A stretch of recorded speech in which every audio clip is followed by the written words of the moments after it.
네, 안녕하세요, 여러분.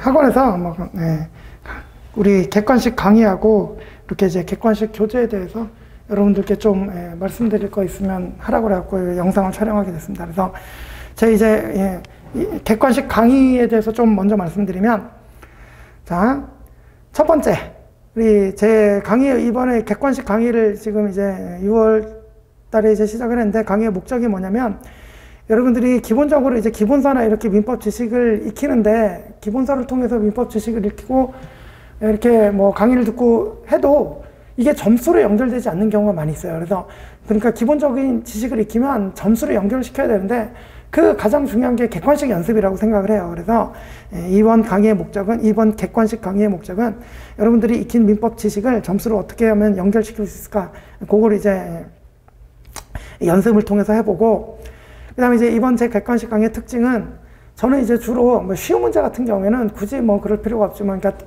답이 딱딱 나올 정도로 이제 준비가 되겠지만, 좀 이제 출제자들이 힘을 주고, 이렇게 여러분 좀 변별력을 가리고 싶다, 또,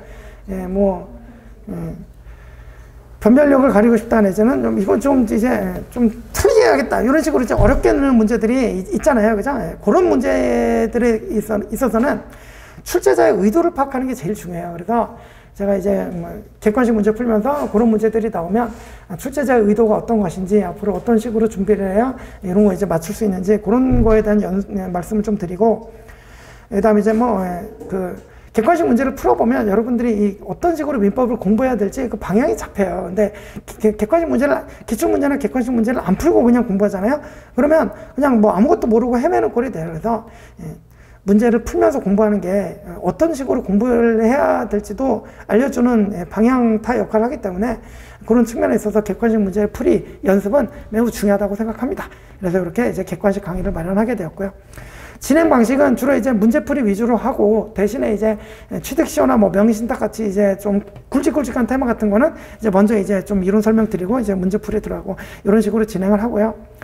그 다음에 이제 이 객관식 강의에 제가 이제 생각하는 수강 대상이라고 하면, 공부는 이제 뭐 많이 한 것 같은데 점수가 잘 안 나온다, 그런 분들이 이제 객관식 강의를 좀 수강하시면서 객관식 연습을 많이 하시면, 그럼 이제 점수로 이제 연결이 좀 되는 그런 효과가 좀 있을 것 같아요. 그래서 그런 분들 들으시면 될 것 같습니다. 자, 그러면 이제 객관식 강의에 대해서는 여기까지 말씀드리겠습니다.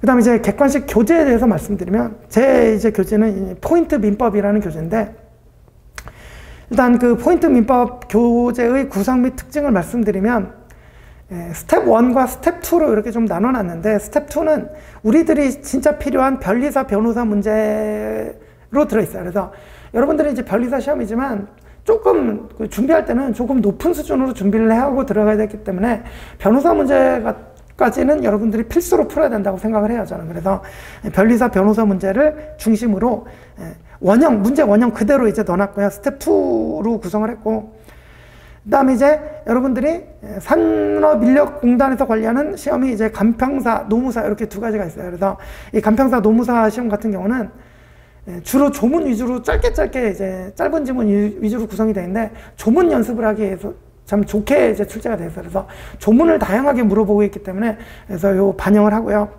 그 다음에 이제 법무사, 뭐 법원행시, 뭐 옛날 사법시험 뭐 이렇게 이제 있는데, 그런 문제들도 넣어놓긴 했어요. 넣어놓긴 하고, 요런 문제들을 이제 OX 지문화 시켜가지고, 스텝 1으로 해가지고, OX 지문화 시켜가지고 주로 이제 반영을 해놨는데, 자, 이런 다른 기출문제까지 이렇게 이제 반영을 하는 이유는, 가장 중요한 이유는 이제 최신 판례가 나오면 각종 시험에 이제 반영이 되는데, 뭐 이 판례는 이 시험에 나오고 이 판례는 이 시험에 나오고 이렇게 이제 나뉘어서 이제 반영이 되잖아요. 그러니까 그래서 이제 주로 이렇게 이제 최신 판례가 이제 다른 시험에 반영이 되면 그거 갖다가 이제 OX 지문 형태로 만들어 갖고 스텝 1에다가 이렇게 반영을 해놨습니다. 그러니까 최신 판례가 다른 기출 문제에 어떻게 반영되고 있는지, 이런 기출 문제들이 나중에 또 우리 시험에 들어오거든요. 그죠?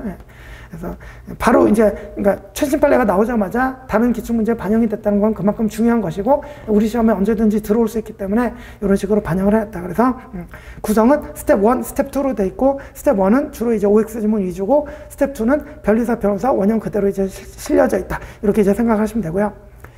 그 그다음에 이제 이번에 작년이랑 비교해서 이제 개정 내용은 아무래도 뭐 최신 기출 문제가 쌓였으니까 그거 이제 추가했고요. 방금 말씀드렸듯이 이제 최신 판례에 반영된 부분까지 이제 해가지고 추가를 시켜놨고, 그다음에 이제 올해 기출 문제를 추가시킨 만큼 자, 교재가 안 그래도 두꺼운데 또 두꺼워지잖아요. 그래서 중복 지문 위주로 많이 삭제를 했습니다. 그래서 중복 지문 같은 거 삭제해갖고 전체적으로 한 50페이지 정도 줄어든 것 같아요. 그래서 새로운 기출 문제 넣고 여러분들 이제 분량 부담을 줄여드리기 위해서 중복 지문 삭제해서 그래도 한 50페이지 정도는 좀 줄어들었다. 그죠? 그 다음에 이제 다른 교재와 비교했을 때 차별점이 뭐가 있을까 제가 생각해 보면, 이 포인트 민법 객관식이 아마 이 변리사 기출 문제, 그러니까 변리사 시장에서 이제 나오는 객관식 문제집 중에서는 커버리지가 아마 가장 넓을 거예요. 그러니까 문제가 정말 다양하게 들어가 있다고 보시면 되겠죠. 그죠? 그래서 그만큼 좀 분량의 부담은 있지만, 그래서 좀 넓은 커버리지로 해놨다. 그죠? 그러니까 저도 이제 물론 문제가 쉽게 나올 수도 있지만 항상 우리 시험 준비할 때는 대비를 하고 들어가야 된다는 측면에서 좀 다양한 연습을 하고 들어가면 아무래도 좋지 않을까 싶은 생각에서 좀 이렇게 좀 커버리지를 넓게 해놨고요. 대신에 해설은 정말 정확한 판례를 넣으려고 노력했고 풍부하게 해설을 달려고 노력했어요. 그래서 해설만 봐도 이제 문제를 풀 수 있도록 이렇게 좀 해설을 달아놨고, 그 다음에 이제 이 교재를 보시는 수험생들은 민법 고득점이 필요하신 분들한테는 좀 적합하게 생각이 돼요. 그래서 아마 이 포인트 객관식 문제식 제가 커버리지가 넓어서 분량이 많아서 좀 부담스러울 것이라고 했지만, 이 포인트 민법 객관식을 확실하게 정복을 하면 정말 점수는 보장이 되는 그런 생각으로 보시면 돼요. 그래서 과정은 어려울 거예요. 이 포인트 민법 객관식 분량도 많고 이걸 정복해 나가는 과정은 어렵겠지만 대신 해내면 그만큼 성과는 그만큼 달콤할 것이다. 그렇게 말씀드릴 수 있습니다. 그래서 시험 끝나고 저한테 이제 인사 와 주시는 수험생들도 포인트 객관식 뭐 한 6회독, 7회독 했다. 뭐 95점, 100점 맞았다.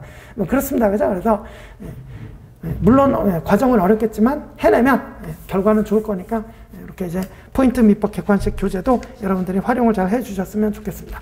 자, 그러면 오늘 제 교재와 강의에 대해서 말씀드리고 싶은 거 여기까지 말씀드렸고, 다음에 뵐 수 있는 기회가 있으면 또 뵐 수 있었으면 좋겠습니다. 감사합니다.